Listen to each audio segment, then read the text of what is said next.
Hello guys, അസ്സലാമു അലൈക്കും. Welcome back to my channel. അപ്പോൾ ഗായ്സ്, ഒന്നും പറയണ്ട, ഇവിടെ 3-4 ദിവസമായിട്ട് ഭയങ്കര തണവ് കൂടിയേക്ക്. ഞാൻ ഇന്നലെ മിഞ്ഞാന്നായിട്ട് എൻ്റെ അവസ്ഥ പരിതാപകരം, ഒന്നുമില്ല. അൺമോട്ടിവേറ്റഡ്, ഭയങ്കര ഒരു സുഖല മൂടിയായിട്ട് ഇങ്ങനെ എണിക്കണ വരെ ഇങ്ങനെ സോഫയിൽ ഇങ്ങനെ അവിടെ ഇവിടെ ചുരുണ്ട് കിടക്കും. എണിക്കാൻ നല്ല ലേറ്റാ, ഒരു 8:30 8:45, അല്ലെങ്കിൽ ഞാൻ നേരത്തെ എണീച്ചിട്ട് എണിക്കണാട്ടി മുമ്പ് ഉച്ചക്കത്തെ കാര്യങ്ങളൊക്കെ ചെയ്തേക്കണ ആളാ. ഇതൊന്നും ചെയ്യാൻ തോന്നിയിട്ടുണ്ടായിരുന്നില്ല 2 ദിവസം. ഇങ്ങനെ കിടക്കുക, ഒരു സുഖം. പിന്നെ അത് മാത്രമല്ല, ഒന്നും ചെയ്യില്ല പറഞ്ഞാൽ വൃത്തിയാക്കില്ല. രാവിലെ എണിച്ചപ്പോൾ ഞാൻ അലങ്കോല ഇതൊക്കെ വൃത്തിയാക്കിയിരുന്നില്ല, ഒന്നും ചെയ്തില്ല, ഒക്കെ അവിടെ കിടക്കുക. ഒന്നും ചെയ്യാൻ തോന്നില്ല. ഫിസിക്കലി മെൻ്റലി ഭയങ്കര ബുദ്ധിമുട്ട് 2 ദിവസമായിട്ട്. ഇന്നലെ ഉച്ച കഴിഞ്ഞിട്ടാണ് ഒന്ന് സെറ്റായത്. മിഞ്ഞാന്ന് മുതൽ ഇവിടെ എല്ലാ കൊല്ലത്തിനായിട്ട് ഭയങ്കര തണവാത്രിക്കൊല്ലോ. അയ്യോ, മെൻ്റലി പറഞ്ഞ പോലെ ഒന്നും ചെയ്യാൻ തോന്നില്ല. പിന്നെ മൂടിയായിട്ട് കിടക്കുക, ഒരു ഉഷാറില്ല. അങ്ങനെ ഫിസിക്കലി പറയുമ്പോൾ എൻ്റെ ഭയങ്കര ഡ്രൈ സ്കിൻ ആയതുകൊണ്ടേ ഇങ്ങനെ വലിഞ്ഞിട്ട് ഇങ്ങനെ ചൊറിയ, ഭയങ്കര കുത്തിൽ, അങ്ങനത്തെ ബുദ്ധിമുട്ട്. രണ്ടും കൂടിയായിട്ട് ഭയങ്കര ഇടങ്ങറായിരുന്നു. പിന്നെ ഞാൻ എന്താ ചെയ്തിരുന്നു വിചാരിച്ചാൽ ഇങ്ങനെ തണവിട്ട് മുക്കിലിങ്ങനെ കിടക്കുക. അതിനനുസരിച്ചുള്ള പ്രിക്വേഷൻസ് ഒന്നും ചെയ്യണില്ല. അപ്പോൾ ഷാമിയൊക്കെ ഉണ്ട് ഇന്നലെ ചീത്ത പറഞ്ഞിട്ട് ഇന്നലെയാണ് ഞാനിപ്പോൾ ഒന്ന് സോക്സും മറ്റേ ചെരുപ്പൊക്കെ ഇട്ട് ഫുൾ കൈയൊക്കെ ഇട്ടപ്പോൾ കുഴപ്പമില്ല, നമ്മൾ അതിനനുസരിച്ച് ചെയ്താൽ മതി. ഇത് അതും ചെയ്യാൻ ഇങ്ങനെ മുക്കിൽ ചുരുണ്ടുകൂടി കിടക്കുക. തണുത്തിട്ട് വയ്യ ഷാമിയൊക്കെ കളിയാക്കിയിരുന്നു. തണവിന് ഇങ്ങനെ പറ്റും, പക്ഷെ പറ്റില്ല, ഡ്രൈ സ്കിൻ ആയതുകൊണ്ടാന്ന് തോന്നുന്നുണ്ടേ. അയ്യോ, അങ്ങനെയൊക്കെ ആയിട്ട് പിന്നെ സ്കിൻ കെയറില്ല 2 ദിവസമായിട്ട്, കുളിക്കില്ല, കുളിമടി, മൊത്തത്തിൽ ഇങ്ങനെ ഒരു മൂടിയായിട്ട് കിടക്കേണ്ടിയിരുന്നു. അങ്ങനെയൊക്കെയായിരുന്നു അവസ്ഥ. അപ്പം ഞാൻ എൻ്റെ 2 ദിവസത്തെ അവസ്ഥ ചെറുതായിട്ട് ബിറ്റ് ആൻഡ് ബൈറ്റ്സ് എടുത്തിട്ട് അത് നിങ്ങൾ പോയി കണ്ടിട്ട് പോവാ. എന്നിട്ട് ബാക്കിയുള്ള വിശേഷം ഞാൻ പറയാം. എൻ്റെ ഇന്നത്തെ അവസ്ഥ ഇതാണ് ഗൈസ്. ഞാൻ രാവിലെ എണീറ്റിട്ട് ഒന്നും ചെയ്യാൻ തോന്നില്ല. റൂമിൽ നിന്ന് വന്നിട്ട് വീണ്ടും ഞാൻ സോഫയിൽ ഇങ്ങനെ കിടക്കുക. തണവ് സഹിക്കാൻ പറ്റാണ്ട് ഞാൻ ചുരുണ്ട് കൂടി കിടക്കുക. ഞാനും അതിനായിട്ടുള്ള കാര്യങ്ങൾക്കൊന്നും നോക്കണില്ല കേട്ടോ. ഞാൻ ഇങ്ങനെ കിടക്കുക. പിന്നെ ഒരു സുഖം തോന്നില്ല. അങ്ങോട്ട് തിരിയാം. എണീച്ചിട്ട് പോയിട്ട് ഫുഡ് ഉണ്ടാക്കണമെന്നുണ്ട്. എണീറ്റ് പോയിട്ട് അവിടുത്തെ കോലം കാണുമ്പോൾ തുണികളൊക്കെ മടക്കി വെക്കുന്നുണ്ട്, വൃത്തിയാക്കുന്നുണ്ട്. പക്ഷേ ബോഡിയും മൈൻഡും ഒപ്പം അങ്ങോട്ട് വരുന്നില്ല. അങ്ങോട്ട് എണീച്ച് പോകാൻ തോന്നുന്നില്ല. എന്നിട്ട് ഞാൻ പിന്നെ പോയിട്ട് ഫോൺ എടുത്ത് നോക്കി, ഇങ്ങനെ അങ്ങോട്ടും ഇങ്ങോട്ട് തിരിഞ്ഞ് കിടന്ന് ഫോണിൽ ഓരോ നോക്കി. എന്നിട്ടും ഞാൻ എണീച്ച് പോകില്ല. ഞാൻ പല്ല് വെച്ചിട്ടില്ല, സ്കിൻ കെയർ ചെയ്തിട്ടില്ല, ഞാൻ രാവിലെ എണിച്ചാൽ കൊടുക്കാൻ ജ്യൂസ് കുടിച്ചിട്ടില്ല, ഒന്നുമില്ല. ഈ ഒരു കെടുപ്പ് ഞാൻ കിടക്കാൻ തുടങ്ങിയിട്ട് ഏകദേശം 3/4 മണിക്കൂറോളായി. നിൻ്റെ അവസ്ഥ എൻ്റെ ഗായ്സ്, എന്താ പറയുക, കൈ ഇങ്ങനെ മരവിക്കണ പോലെ തോന്നുക, മേലിങ്ങനെ ഇതാവുക, ഒരുമാതിരി ബുദ്ധിമുട്ട്. പിന്നെ നമുക്കറിയാം, നമ്മളിപ്പോൾ നാട്ടിലല്ല, നമ്മളിപ്പോൾ 4 ചുമരിൻ്റെ ഉള്ളിലാണ്. അപ്പോൾ നമുക്ക് വേറെ ആരും നമ്മളെ കാര്യങ്ങൾ ചെയ്യാനില്ല, നമ്മൾ തന്നെ ചെയ്യണം. രാവിലത്തെ ഭക്ഷണം ഉണ്ടാക്കണമെങ്കിൽ ഞാൻ തന്നെ എണിച്ചുണ്ടാക്കണം. ഷാമിക്ക് ഓഫീസിൽ പോയേക്കാണ്. അപ്പോൾ കണ്ടില്ല, ഇതൊക്കെയാണ് ഇവിടുത്തെ അവസ്ഥ. രാവിലത്തെ ഞാൻ വൃത്തിയാക്കണം, ഒന്നും ചെയ്തിട്ടില്ല. തുണികൾ അവിടെ കിടക്കുന്നുണ്ട്, കണ്ടാക്ക അലങ്കോലായിട്ട് കിടക്കുകയാണ്. ഫുൾ അവസ്ഥ ഇതാണ്. എന്നിട്ട് പിന്നെ വൈകിട്ടായി. ഞാൻ ഉച്ചയ്ക്ക് എങ്ങനെയൊക്കെ തട്ടിമുട്ടി ഭക്ഷണമൊക്കെ ഉണ്ടാക്കി വൈകിട്ടായപ്പോഴും ഒന്നും കൂടി തണവ് ഭയങ്കരമായിട്ട് കൂടിക്ക്, തീരെ പറ്റാണ്ടായി. അപ്പോൾ ഞാൻ ഷാമക്കടന് ഐബുവിന് ഫുഡ് കൊടുക്കണം. ഞാൻ ഷാമയ്ക്ക് ഒന്ന് ഫുഡ് കൊടുക്കുക വെച്ച്. അങ്ങനെ ഷാമയൊക്കെ ഫുഡ് കൊടുത്ത്, പിന്നെ ഉച്ചക്കത്തെ പാത്രം കഴുകിയൊക്കെ നിനക്ക് തണവ് കാരണം പറ്റണില്ല, അതും ഷാമയൊക്കെ കഴുകിച്ച്. അന്ന് പിന്നെ ഷാമയൊക്കെ രക്ഷായി. ഷാമയൊക്കെ അതൊക്കെ ആക്കിയോണ്ട്. എന്നിട്ട് പിന്നെ ഷാമയൊക്കെ ചീത്ത പറഞ്ഞ് ഇങ്ങനെ പറ്റില്ല പറഞ്ഞിട്ട്, ഇങ്ങനെ കിടന്നാൽ പറ്റില്ല, സോക്സും ചെരുപ്പൊക്കെ ഇട്ട്, അല്ലാണ്ട് തണവ് വേണ്ടി കിടന്നാൽ പറ്റില്ല പറഞ്ഞിട്ട് ഞാൻ ചെരുപ്പും സോക്സൊക്കെ ഇടാൻ തീരുമാനിച്ചു. അങ്ങനെ ഷാമക്കട നിർബന്ധപ്രകാരം സോക്സും ചെരുപ്പൊക്കെ ഇട്ടപ്പോൾ ഇപ്പം നല്ല ആശ്വാസം ഉണ്ട് കേട്ടോ. അപ്പോൾ നമ്മൾ തണവ് പറഞ്ഞിട്ട് അങ്ങനെ ഒന്നും ചെയ്യാണ്ട് കിടന്നാൽ നമുക്കൊരു ഇത് കിട്ടില്ല. നമ്മൾ അതിനനുസരിച്ച് പ്രിക്വേഷൻസ് എടുക്കണം. അപ്പോൾ നിങ്ങൾ കണ്ടില്ല, ഇതൊക്കെ ഇരുന്ന അവസ്ഥ. ഞാൻ ഇവിടെ വന്നിട്ട് എല്ലാ ആഴ്ചയിലും ഓരോ വ്ളോഗ് അല്ലെങ്കിൽ 2 വ്ളോഗ് വെച്ച് എടുക്കാറുണ്ട്. നമുക്ക് ഫ്രീ ആയിട്ട് എന്തെങ്കിലും സംഭവങ്ങളൊക്കെ ഉണ്ടെങ്കിൽ ഞാൻ വ്ളോഗ് എടുത്തേക്കും, പിന്നെ എഡിറ്റ് ചെയ്തിട്ട് സെറ്റൊക്കെ ചെയ്യാറ്, അല്ലാണ്ട് അപ്പം എടുക്കല്ലേ ഞാൻ ചെയ്യാറ്. ഇപ്പം 4 ദിവസമായിട്ട് ഒരു വ്ളോഗ് എടുക്കണില്ല, ഒന്നുമില്ല. നാഷണൽ ഡേയുടെ അന്ന് എടുത്തുള്ളതാണ്, പിന്നെ ഒന്നും എടുത്തിട്ടില്ല. അതിന് വയ്യേക്ക് ഒന്നിനും പറ്റണില്ലേ, ഭയങ്കര ബുദ്ധിമുട്ടായിരുന്നു. ഇന്ന് വലിയ കുഴപ്പമൊന്നും തോന്നില്ല. ഞാൻ സോക്സും ചെരുപ്പൊക്കെ ഇട്ട് ഫുൾ കൈയൊക്കെ ഇട്ടുകൊണ്ടാണോ എന്നറിയില്ല. ഇനിയിപ്പോൾ 2 ദിവസമായി തിരുമ്പിയിട്ട് ഡ്രസ്സൊന്നും മടക്കി വെച്ചില്ല, അവിടെ ഒക്കെ അലമ്പായിട്ട് കിടക്കുന്നുണ്ട്. അപ്പോൾ നമുക്ക് ആദ്യം തന്നെ അതൊക്കെ ഒന്ന് മടക്കി വെച്ച് സെറ്റാക്കി എടുക്കാം. അതിലൊന്ന് സെറ്റാക്കി എടുക്കണം. ഇപ്പോൾ സോക്സ് ഇതൊക്കെ ഇടുമ്പോൾ വലിയ കുഴപ്പമില്ല. ഞാൻ എൻ്റെ കാര്യം കാണിച്ചിട്ട് കിട്ടാ. ഇങ്ങനെയാണ് ഇപ്പോൾ ഞാൻ നടക്കണത്. ഒരു ചെരുപ്പും ഷാമിയക്കടെ 2 സോക്സും പിന്നെ ഫുൾ കൈയൊക്കെ ഇട്ടിട്ട് നല്ല രസമല്ലേ അവസ്ഥ. നല്ല ക്യൂട്ട് ചെരുപ്പില്ല, അത് സഫാരി അമ്മി കാക്കടൊപ്പം പോയപ്പോൾ അങ്ങനെ മേടിച്ചതാ. പിന്നെ എനിക്കൊരു തോന്നിയൊരു കാര്യം എന്താ വെച്ചാൽ, നമ്മുടെ നാട്ടിലാകുമ്പോൾ നമുക്കിങ്ങനെ വൈകുന്നേരമാകുമ്പോൾ നമ്മൾ കിടക്കണ പോലെയല്ല ഇവിടെ കിടക്കുമ്പോൾ. ഇവിടെ ഇപ്പോൾ 2 ദിവസം കിടക്കുമ്പോൾ മനസ്സിലാക്കാം, നാട്ടിൽ നമുക്ക് മൊത്തം ലൈവിലാണ്, ഫുൾ സൗണ്ടാണ്, പുറത്തേക്ക് ഇറങ്ങാം, ഫുൾ അറ്റ്മോസ്ഫിയർ അങ്ങനെയാണ്. ഇവിടെ പറയുമ്പോൾ ഒന്നെങ്കിൽ നമ്മൾ അടച്ചിട്ട ആ ഒരു സറൗണ്ടിങ്ങിലാണ്, അതിൻ്റെ കൂടെ നമ്മളിങ്ങനെ വയ്യാന്നോട്ട് കിടക്കും തോറും നമ്മളെ മെൻ്റൽ ഹെൽത്തിനെ നമ്മൾ തന്നെ കേടാക്കുകയാണ്. നാട്ടിലത്തെ സിറ്റുവേഷനും ഇതല്ലല്ലോ ഇവിടെ. അപ്പം എനിക്ക് മനസ്സിലായി ഇവിടെ അങ്ങനെ കിടന്നിട്ട് കാര്യമില്ല. ഇവിടെ നമ്മൾ തന്നെ എണീറ്റ് നമ്മളതായ കാര്യങ്ങൾ നോക്കി നമ്മളൊന്ന് ഉഷാറായി കഴിഞ്ഞാൽ നമുക്ക് എല്ലാം കോപ്പപ്പ് ചെയ്ത് എടുക്കാവുന്നുള്ളൂ. പിന്നെ ഈ വിൻ്റർ സീസണിലേക്ക് മെയിനായിട്ട് വന്ന കാര്യം എന്താ വെച്ചാൽ മടി, ഭയങ്കര മടി കയറിയിട്ടുണ്ട്. കാരണം രാവിലെ എണീക്കാൻ മടി, കുക്ക് ചെയ്യാൻ മടി. കുക്ക് ചെയ്യാനൊക്കെ ഭയങ്കര ഇഷ്ടമാണ്. കുക്ക് അങ്ങനെ അടുക്കളയൊക്കെ പോകാൻ തോന്നില്ല. രാവിലെ എണിച്ചിട്ട് സോഫയിൽ ഇങ്ങനെ കിടക്കുക, പോകണോ വേണ്ടേ, കുക്ക് ചെയ്യണ്ടേ, ഇങ്ങനെ കിടന്നിട്ടൊക്കെ ഇങ്ങനെ മടി, എല്ലാത്തിനും ഒരു മടി കയറി വെക്കുക. അല്ലെങ്കിൽ ക്ലീൻ ചെയ്യാനൊക്കെ പൊതുവേ ഇഷ്ടമല്ല, പക്ഷെ കുക്ക് ചെയ്യാനൊക്കെ ഭയങ്കര ഇഷ്ടമുള്ള ആളാണ്. പക്ഷെ അതിന് പോലും പോകാനുള്ളൊരു അതായത് എണിക്കാൻ തോന്നും, പക്ഷെ ബോഡി എണിക്കാൻ തോന്നില്ല, അങ്ങനത്തെ ഒക്കെ ഒരു സിറ്റുവേഷൻ ആയിട്ടാ. ഇതിൻ്റെ പോലെ വിൻ്റർ സീസണിൽ ഈ മടിയും ഇങ്ങനത്തെ ബുദ്ധിമുട്ടുകളൊക്കെ ഉണ്ട്, ആർക്കെങ്കിലൊക്കെ ഉണ്ടെങ്കിൽ നീ കമൻറ്റ് ചെയ്യാട്ടോ അടിയിൽ. അപ്പം ഞാൻ ആ തുണികളും മടക്കലും കാര്യങ്ങളൊക്കെ കഴിയാറൊക്കെയാണ്. അത്യാവശ്യം കുറേ ഉണ്ട്, കാരണം 2 ദിവസമായിട്ട് ഒന്നും ചെയ്യാത്തതുകൊണ്ടേ കുറേ തുണികൾ എടുക്കേണ്ടിയിരുന്നു. അപ്പോൾ ഒക്കെ മടക്കി സെറ്റാക്കി വെച്ചാൽ പിന്നെ ബാക്കിയുള്ള കാര്യങ്ങൾക്ക് പോകാൻ വിചാരിച്ചില്ലെങ്കിൽ പിന്നെ അതും അവിടെ കിടക്കും. ഇപ്പോൾ ഒന്ന് ഉഷാറായി വരുന്നുണ്ട്. ഇപ്പോൾ എന്തെങ്കിലുമൊക്കെ ചെയ്യുമ്പോൾ എനിക്ക് തോന്നിയത്, നമ്മൾ എന്തെങ്കിലുമൊക്കെ ചെയ്യുമ്പോൾ നമുക്കൊന്ന് ഉഷാറാവണം. ഞാൻ ഇപ്പോൾ ഇന്ന് എണിച്ചിട്ട് ഞാൻ വ്ളോഗ് എടുക്കും, പൊതുവെ വ്ളോഗ് എടുക്കുമ്പോൾ ഒക്കെ ഭയങ്കര ഉഷാറാണ്, കാരണം എനിക്ക് ഇഷ്ടമുള്ള കാര്യമല്ലേ. അപ്പോൾ എനിക്ക് ഇഷ്ടമുള്ള ഇപ്പോൾ കുക്കിംഗ് ആയാലും കുറേ നേരം ചെയ്യുമ്പോൾ വ്ളോഗ് എടുക്കുന്ന ദിവസമാണെങ്കിൽ എനിക്ക് ടൈം ചിലപ്പോൾ കുറേ നേരം വേണ്ടി വരും വ്ളോഗ് എടുക്കുമ്പോൾ എക്സ്ട്രാ. എന്നാലും എനിക്ക് ഭയങ്കര ഇഷ്ടമാണ്, എന്തൊക്കെയാണ് ചെയ്യണ്ടേ ഇല്ലെങ്കിൽ എനിക്ക് എടുത്തുകൊണ്ട് ചെയ്യാൻ ഭയങ്കര ഇഷ്ടമാണ്. അപ്പോൾ നിങ്ങളൊക്കെ കാണാൻ സപ്പോർട്ട് ചെയ്യട്ടെ എന്തായാലും എല്ലാവരും. അപ്പോൾ ഒക്കെ മടക്കി സെറ്റാക്കി വെച്ചിട്ടുണ്ടെങ്കിൽ നമുക്ക് എടുത്ത് വെക്കണം. അപ്പോൾ നമുക്ക് എന്തായാലും ഇന്ന് മുതൽ 2 ദിവസത്തെ ആ ഒരു അന്തപ്പും കാര്യങ്ങളൊക്കെ മാറ്റി വെച്ച് നമുക്കൊന്ന് സെറ്റാക്കി എടുക്കണം. അപ്പോൾ ഞാനിന്ന് വെണ്ടയ്ക്ക ഇരിക്കുന്നുണ്ട്, വെണ്ടയ്ക്ക ഉപ്പേരി വെച്ചാലോ വിചാരിക്കുക. പിന്നെ ഇന്നലെ ചെമ്മീൻ കായം പറത്തി വെച്ചിട്ടുണ്ട്. അപ്പോൾ അങ്ങനെയൊക്കെയാണ്. അപ്പോൾ വെണ്ടയ്ക്ക ഉപ്പേരി വെക്കാം, നമുക്ക് അരിയാം. ഓക്കെ,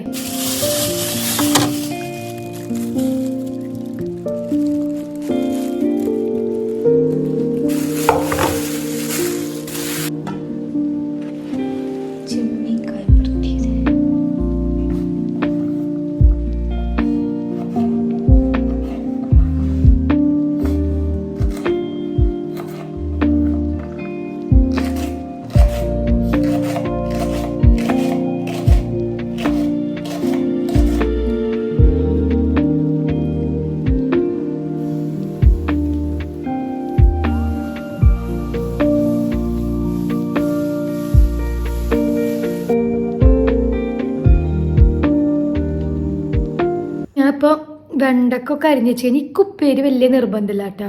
ശ്യാമയൊക്കെ ആണെങ്കിൽ ഈ ക്യാരറ്റ്, ബീട്രൂട്ട്, ക്യാബേജ്, വെണ്ടക്ക, ബീൻസ് അങ്ങനത്തെ ഉപ്പേരികൾ ഇഷ്ടമുള്ളൂ. അതാണ് ഇപ്പോൾ നിങ്ങളതിൻ്റെ മിക്ക വീട്ടിലും കണ്ടിട്ടുണ്ടാവും, ബീട്രൂട്ട്, ക്യാരറ്റ് ഇതൊക്കെയാണ് മിക്ക ദിവസം ഉണ്ടാവുക.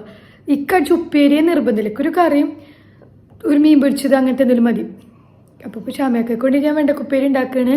ഞാൻ ഇടയ്ക്ക് തിന്നും, വലിയ കാര്യം. ക്യാരറ്റൊക്കെ ഞാൻ തിന്നും, വെണ്ടക്ക ഇരുന്നപ്പോൾ ഉണ്ടാക്കാൻ വിചാരിച്ച്. എനിക്ക് കൈ കഴുകുമ്പോഴാണ് പറ്റില്ല. കൈ ഇപ്പോൾ മറ്റേ പാത്രം കഴുകാണ്ട് കൈ കഴുകുമ്പോൾ തണുപ്പ്. നമ്മൾ അടുക്കളയിൽ കിച്ചണിൽ ഇതില്ല, ഹീറ്ററില്ല. അപ്പോൾ പാത്രം കഴുകലാണെങ്കിൽ ഏറ്റവും ബുദ്ധിമുട്ട്, ഭയങ്കര തണവേ. കൈ കഴുകിയപ്പോൾ എൻ്റെ കിളി പോയി. അപ്പോൾ കുറച്ച് നേരം ഇവിടെ ഇരിക്കട്ടെ വിചാരിച്ച് വന്നത്.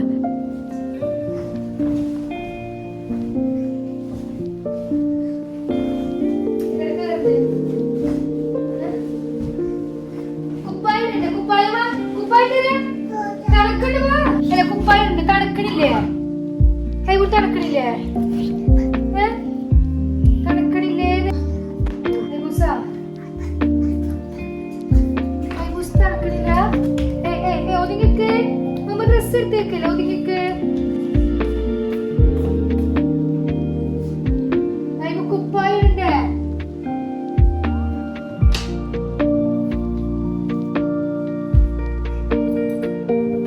അപ്പോൾ തുണികൾ മടക്കിയേക്കലൊക്കെ കൊണ്ടക്കലൊക്കെ കഴിഞ്ഞിട്ട് ഞാൻ അതാ കിച്ചണിലേക്ക് ഇറങ്ങിയേക്കട്ടോ. അപ്പോൾ ഇക്ക് കല്യാണത്തിന് മുമ്പ് തന്നെ ബേസിക് ആയിട്ട് എങ്ങനെ കുക്ക് ചെയ്യേണ്ടുള്ള കാര്യങ്ങളൊക്കെ അറിയായിരുന്നു. അതുകൊണ്ട് പിന്നെ കല്യാണത്തിന് ശേഷം ആ വക കുഴപ്പങ്ങളൊന്നും ഉണ്ടായിരുന്നില്ല. ഞാൻ ഫസ്റ്റ് ടൈം ഗൾഫിലേക്ക് വന്നിട്ടാണെങ്കിലും, കാരണം ഉമ്മാക്ക് തണ്ടൽ വേനുള്ളതുകൊണ്ട് ചെറുപ്പം മുതൽ ഉമ്മയുടെ കൂടെ കുക്കിംഗ് ഒക്കെ ചെയ്യാനായിട്ട് ബേസിക് എല്ലാതും അറിയായിരുന്നു. പിന്നെ ബിരിയാണി ഉണ്ടാക്കൽ, മന്തി ഉണ്ടാക്കൽ, അങ്ങനെ വലിയ വലിയ കാര്യങ്ങളൊക്കെ ഞാൻ ഉമ്മാക്ക് വിളിച്ചിട്ട് ചോദിച്ചിട്ടൊക്കെയാണ് ഉണ്ടാക്കിയിരുന്നിട്ടാ. ഇപ്പോഴും കുറേയൊക്കെ അങ്ങനെ തന്നെ ചെയ്യാറ് വലിയ കാര്യങ്ങൾ ഉണ്ടാക്കുമ്പോൾ. ഇപ്പോൾ കുറേയൊക്കെ പഠിച്ചേക്കണം കേട്ടോ. പിന്നെ ഉമ്മ ഭയങ്കരമായിട്ട് കുക്ക് ചെയ്യും. നല്ല ടേസ്റ്റ് ഉമ്മയുടെ ഫുഡ്, നല്ല ടേസ്റ്റാണ്. ഷാമിയക്കൊക്കെ ഭയങ്കര ഇഷ്ടം. അപ്പം അതിൻ്റെ ചെറിയ കൈപ്പുണ്യൊക്കെ കിട്ടിയിട്ടുണ്ടാവും. ഞാൻ ഉണ്ടാക്കുമ്പോൾ ഒക്കെ അത്യാവശ്യം ഷാമിയൊക്കെ നന്നായെന്നൊക്കെ പറയാറുണ്ട്. ഉമ്മയുടെ ചെറിയ കൈപ്പുണ്യൊക്കെ കിട്ടിയിട്ട് തോന്നുന്നുണ്ട്. അങ്ങനെയൊക്കെയാണ് കാര്യങ്ങൾ. അപ്പോൾ പിന്നെ ഇവിടെ വന്നിട്ട് അങ്ങനെ ബുദ്ധിമുട്ടുകളൊന്നും ഉണ്ടായിരുന്നില്ല. എല്ലാം അങ്ങനെ സ്മൂത്തായിട്ട് പോയി കുക്കിങ്ങൊക്കെ. പിന്നെ ഉമ്മാക്ക് ഡൗട്ട് ഉണ്ടെങ്കിൽ ഉമ്മാക്ക് വിളിച്ച് ചോദിക്കും. അങ്ങനെയൊക്കെയാണ് കുക്കിങ് കാര്യങ്ങളൊക്കെ നടക്കുന്നത്.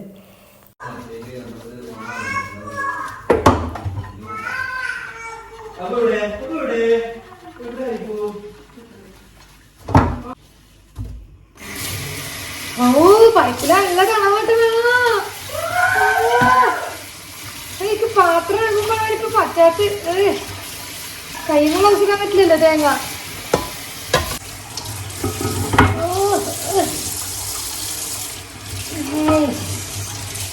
ഇവിടെ എന്ത് ഇത്രയില്ല ജാമ്യ? തണുക്കിന് പറ്റില്ല.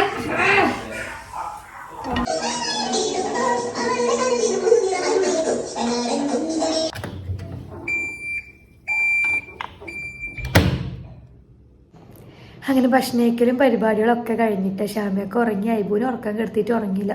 പക്ഷെ ഇപ്പോൾ വീണ്ടും തണവ് തുടങ്ങിയിട്ട് പാത്രമൊക്കെ കഴുകാൻ നോക്കി ഭയങ്കര തണവ് പറ്റണില്ല. വീണ്ടും എൻ്റെ സൗണ്ടൊക്കെ പോയതിന് മൂക്കൊക്കെ അടഞ്ഞു തുടങ്ങി. കുറച്ചൊന്ന് റെസ്റ്റ് എടുക്കട്ടെ ചേച്ചി. ഇതൊരു സുഖമല്ല. രാവിലെ കുഴപ്പമുണ്ടായിരുന്നില്ല, കുറച്ച് കുറവായിരുന്നു. വീണ്ടും തണവ് വന്ന് പോയി ഇങ്ങനെയൊക്കെ നിൽക്കാൻ. പാത്രം കഴുകുമ്പോഴാണ് തീരെ പറ്റത്. ഭയങ്കര ക്രിസ്റ്റൽ ഐസ് വെള്ളം, തീരെ സുഖമല്ല.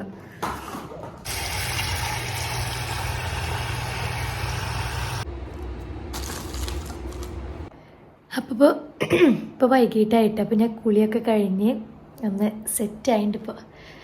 അപ്പോൾ കുറച്ച് ആശ്വാസമുണ്ട്. ഉച്ചക്ക് ഞാൻ വളരെ തണവ് തുടങ്ങിയിട്ട് ഭയങ്കര ബുദ്ധിമുട്ട്, നല്ല ചുമയായിരുന്നു നിൽക്കുക. അപ്പോൾ ചുമയൊക്കെ ആയിട്ട് വീണ്ടും ഒന്നിങ്ങനെ അന്തപ്പായിട്ട് കുറച്ച് നേരം കിടന്ന് ഇപ്പോൾ ഒന്ന് കുളിച്ചൊന്ന് റെഡി ആയിന്ന് ഉഷാറായിട്ട് ഒന്ന് മോട്ടിവേറ്റഡ് ആയിട്ടുണ്ട്. ഇനി ഞാൻ ഒരു സാധനം ഉണ്ടാക്കാൻ വേണ്ടിയിട്ട് സോസേജൊക്കെ പുറത്തേക്ക് വെച്ചിട്ടുണ്ട്. അപ്പോൾ നമുക്കത് ആ സാധനം ഉണ്ടാക്കാൻ, കാരണം ചൂടല്ലേ, തണുപ്പല്ലേ. അപ്പോൾ ചൂടുള്ള തിന്നുമ്പോൾ ഒരു ആശ്വാസം കിട്ടുമല്ലോ. ഫ്രഞ്ച് ഫ്രൈസ് സോസേജൊക്കെ ഇട്ട് സാധനം ഉണ്ടാക്കട്ടെ കാണാപ്പോൾ. അപ്പോൾ അങ്ങനെ നമുക്ക് തണുവുള്ള സമയത്തൊക്കെ ചൂടുള്ള എന്തെങ്കിലുമൊക്കെ തിന്നാൻ ഭയങ്കര ഇതാവിലേക്ക് ഭയങ്കര ഇഷ്ടമാണ്. ചൂട് എന്തെങ്കിലുമൊക്കെ ഇങ്ങനെ തിന്നുമ്പോൾ ഭയങ്കര ആശ്വാസമാണ്. ചൂട് ചായയും ഇങ്ങനത്തെ എന്തെങ്കിലുമൊക്കെ തിന്നാം. അപ്പോൾ ഞാൻ വിചാരിച്ച് ഫ്രഞ്ച് ഫ്രൈസ് ഇരിക്കുന്നുണ്ട്. അപ്പോൾ ചിക്കൻ ഇനി തണവ്, അപ്പോൾ അത് പുറത്തേക്ക് വെക്കാൻ നേരമില്ല. അപ്പോൾ ഞാൻ ആദ്യം സോസേജ് വെള്ളത്തിട്ട് വെച്ചിട്ടുണ്ടായിരുന്നു. അപ്പോൾ ഈ ലോഡഡ് ഫ്രൈസൊക്കെ പോലത്തെ ഒരു സാധനം സോസേജും ഫ്രഞ്ച് ഫ്രൈസും വെച്ചിട്ട് ഉണ്ടാക്കാൻ വിചാരിച്ചു. പക്ഷേ ആമയൊക്കെ സോസേജ് വലിയ ഇഷ്ടമല്ല. എന്താ ചോപ്പിനാൾക്ക് പറയുന്നത് സോസേജ് അത്ര നല്ലതെന്നല്ല. എനിക്ക് ഭയങ്കര ഇഷ്ടം കേട്ടോ. അപ്പം ഞാനിപ്പോൾ ഷാമിയക്കടെ കൂടെ പോയിട്ട് തീറ്റ കുറച്ച് കുറഞ്ഞിട്ട് അങ്ങനെ തന്നെയാണില്ല ഇപ്പോൾ പണ്ടത്തെ അത്ര. അപ്പം എന്നാലും ചിക്കന് അത് ഇല്ലാത്തപ്പോൾ ഞാൻ വിചാരിച്ചിരുന്ന സോസേജ് വെച്ചിട്ട് ഉണ്ടാക്കുക വിചാരിച്ചിട്ട് അങ്ങനെ സോസേജ് ഇങ്ങനെ കുനുകുന അരിഞ്ഞെടുക്കുക. പിന്നെ നമുക്ക് എത്ര ഫ്രഞ്ച് ഫ്രൈസ് വേണമെങ്കിൽ ഫ്രഞ്ച് ഫ്രൈസ് പൊരിച്ചെടുക്കാം. ഫ്രഞ്ച് ഫ്രൈസ് പൊരിക്കാട്ട് ഇപ്പോൾ എണ്ണ ചൂടായിട്ടുന്നില്ല. മണ്ടത്തി വേഗം ഫസ്റ്റ് ചാടി വീണിട്ട് ഞാൻ ചൂടായി വരട്ടെ. അപ്പം നമ്മൾ ബട്ടറിലാട്ട സോസേജ് നമ്മൾ സോട്ട് ചെയ്തെടുക്കേണ്ടത്. സാധാരണ നമ്മൾ സോസേജ് ഓയിലല്ലേ പൊരിക്കുക. അപ്പോൾ ഇതിന് വേണ്ടിയിട്ട് ബട്ടറിലാണ് നമ്മൾ ജസ്റ്റ് കുറച്ച് ബട്ടർ എടുത്തിട്ട് നമ്മൾ സോസേജ് സോട്ട് ചെയ്തെടുക്കാം. സോട്ട് ചെയ്തെടുത്തതിന് ശേഷമാണ് പിന്നെ ബാക്കിയുള്ള കാര്യങ്ങൾ എങ്ങനെയാണെന്ന് കാണിച്ചു തരാം കേട്ടോ, പറഞ്ഞുതരാം.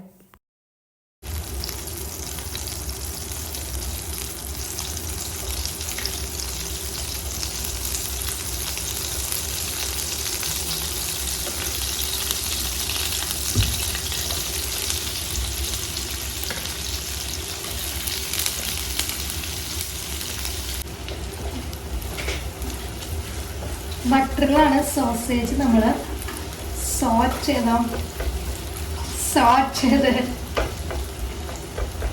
ഇങ്ങനെയുള്ളതാണ്.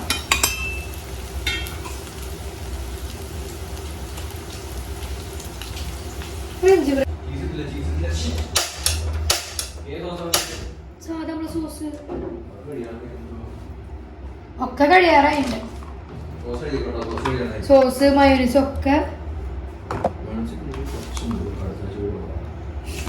അത് അമ്മയോടനോടല്ലേ ഇപ്പോൾ എഴുതിയത്. അപ്പോൾ സോസേജ് പൊരിച്ചതിന് ശേഷം അതിൽ നമ്മൾ കുറച്ച് ബട്ടർ ഉണ്ടാവില്ലേ, എന്നിട്ട് നമ്മൾ സ്ലൈസ് ചീസ് ആഡ് ചെയ്യുക. അതിന് ശേഷം നമ്മൾ മയോണീസ് ആഡ് ചെയ്യുക. അപ്പോൾ ഞാൻ അവിടെ ഉണ്ടാക്കി വെച്ച മയോണീസ് ആയിരുന്നിട്ടാണ് മന്തിക്ക് എന്തിനോ മയോണീസ് ഉണ്ടാക്കിയിരുന്ന മയോണീസ് ആഡ് ചെയ്തത്. നിങ്ങൾക്ക് വേണമെങ്കിൽ മേടിച്ച മയോണീസ് ആഡ് ചെയ്യാം.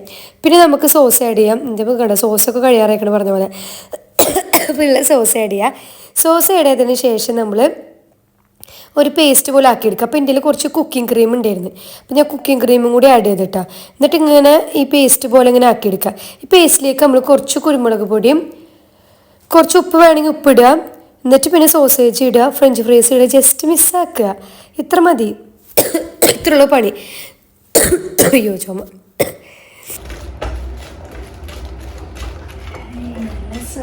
ആയിട്ടുണ്ട് മോനെ.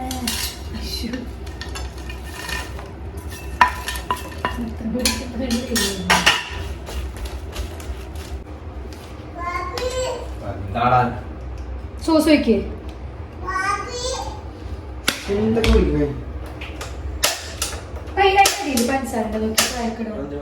ചായക്കട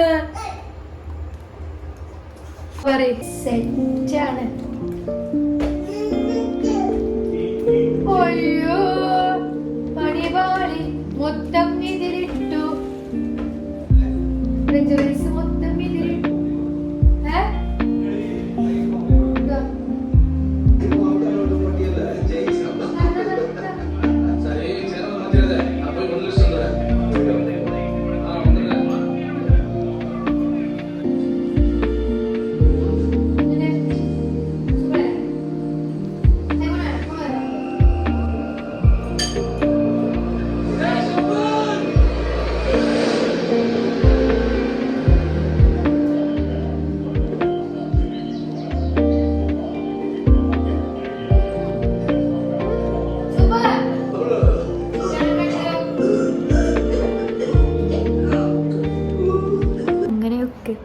ഇതിലല്ല പങ്കില്ല അങ്ങനെ. Stay hydrated, stay motivated. അപ്പോൾ ഇന്നത്തെ വീഡിയോ ഇത്ര ഉള്ളൂ. അപ്പോൾ നിങ്ങൾക്ക് വീഡിയോ ഇഷ്ടമാവുകയാണെങ്കിൽ ഉറപ്പായിട്ട് ലൈക്ക് ചെയ്യുക, ഷെയർ ചെയ്യുക, പറയുന്ന പോലെ സബ്സ്ക്രൈബ് ചെയ്യുക, കോമെൻറ്റ്സൊക്കെ അറിയിക്കുക കേട്ടോ. അപ്പോൾ അടുത്ത വീഡിയോയിൽ കാണുന്നവരെ ബൈ, സീ യു.